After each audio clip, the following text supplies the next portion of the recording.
So, how do we act differently? They used to say in the old days, I'm not up on the current statistics, but they used to say in the old days, if you change your habit or change an action for 21 days, it will grow to be a habit. I've not found that to be true. If anybody's ever gone on a diet, you know, you go on a diet and you can go on a diet for 6 months and you go on a diet and you're watching everything, you're counting everything, you're focused on everything, and then 6 months and you're good, and then all of a sudden you're back to where you were. It's because in your mind, the file that says diet is this big, the subconscious file is this big, the file that says eat to survive is this big, eat to bring pleasure, this big. So when you're not holding conscious focus on that habit developing action, you revert back to the subconscious focus. It almost feels like, how do we get this thing to change? So you talk to the programmers. And there's two programmers in our minds. There's the conscious mind and then there's the higher self. The conscious mind and the higher self, they write, rewrite, write, and rewrite. The survival that you learned as a child went right through your conscious mind. Your little eyes are looking out in the world and you're going boom, boom, boom, boom, boom, boom, boom, boom, boom. I'm thinking, I'm deciding, I'm thinking, I'm deciding, I'm thinking, I'm deciding. Boom, boom, boom. Always comes in through the conscious mind. You see? Your conscious mind and your higher self. So in metaphysics, we turn to meditation. We try to connect with our higher self. Oh, we want to be loved. What do we typically take to our higher self? What our conscious mind wants. Okay, I want my life differently. So let me go into meditation and tell my higher self to make my life differently.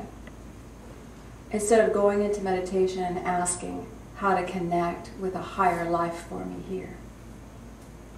Do you see the slight difference in approach? How to connect with a higher life where I am. The conscious mind, it maintains and sustains. And it says, I am right. Your conscious mind needs to be right. It maintains and sustains. The higher mind expands and says, I'm greater. I am more than what you think. And I am more than right. I am greater than what you realize. And when you put those two together, when they're working in conjunction, you have change. And you have a sustainable change on the earth plane. So, let me give you an example you can understand. We go into meditation and we ask for guidance. And we get guidance. Walk in faith. We open our eyes and we say, well, how do you walk in faith? What does that mean? I do not know what that means. You drop these words in my head and you do not tell me what to do with them. I don't know what to do with this. Do you know how often in counseling sessions I have heard my clients say, my guidance was this, what do I do with it? And what are they saying? I cannot fit the guidance in a control pattern program I currently have. Therefore, I have to set it aside. The conscious mind is rejecting it because the conscious mind can't control it. Whereas the simple thing is, simply affirm consciously, I now walk in faith. How simple is that? And then my clients look at me and go, really? Really? Yeah, try that affirmation. I now walk in faith. Now I've taken what my higher self has given me and I've aligned it, and now I'm going forward. And you will see the change.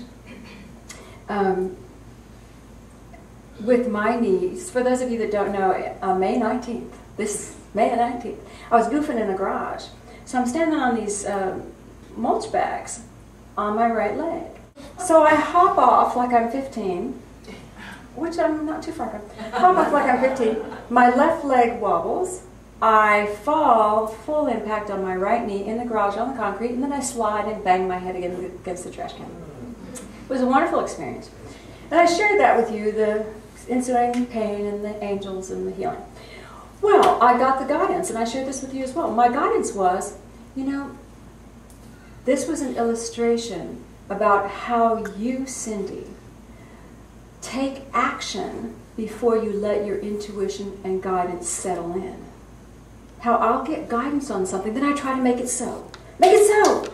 And I don't have the full picture yet. You know? And I just get this glimmer. And then I try to make it so. No, God said do this, we're doing this. And I know you've seen me do that. So when I got this beautiful guidance, which was around May 23rd, I said, that's so cool. God, you're right. I absolutely do that. Okay, heal me now. Make it so.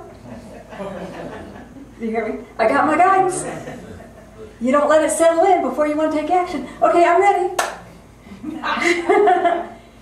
Today is what, July the 18th, and I'm still in the healing process.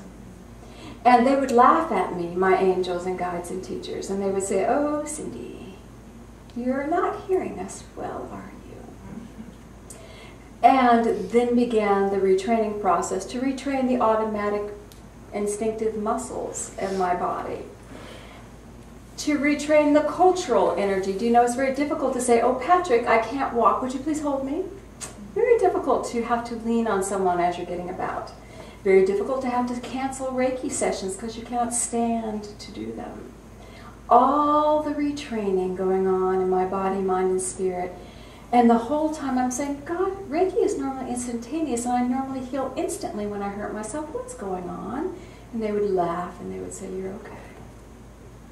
And in the middle of the process, things started to bubble up.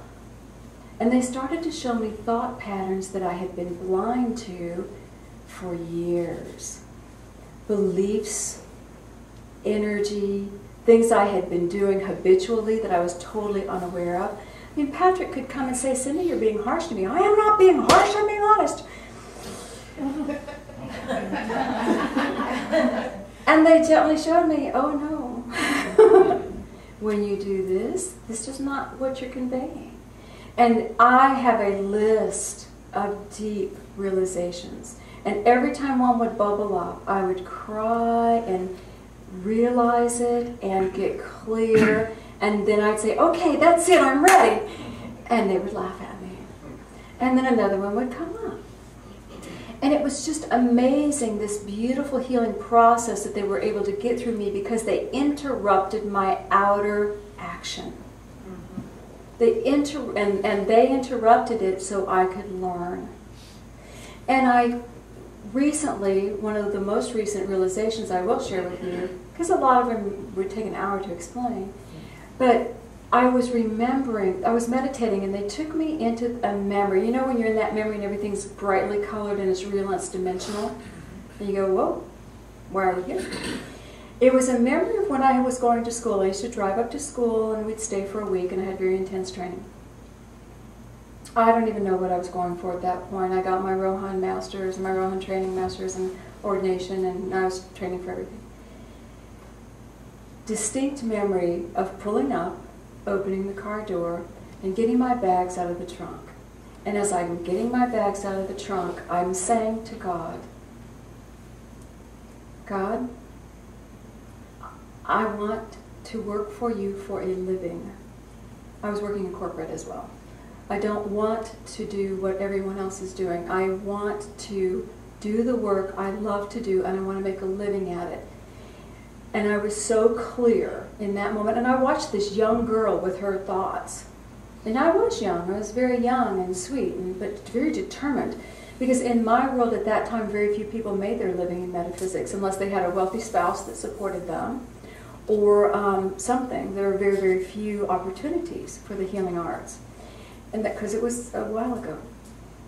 And I remember the determination. And as I'm looking at the meditation and watching her, they said, that conscious moment when your higher self and your conscious mind aligned created these next 20 years.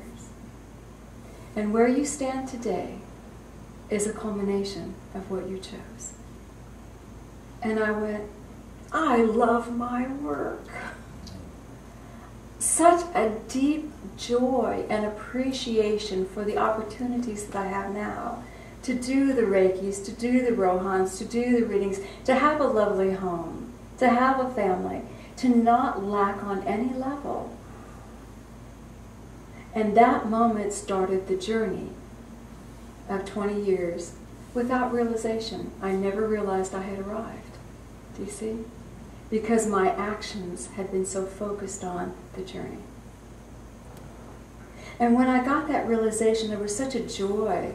I remember I told Patrick I was just on a joyful high for 3 days straight, and all I could say is, I'm so happy.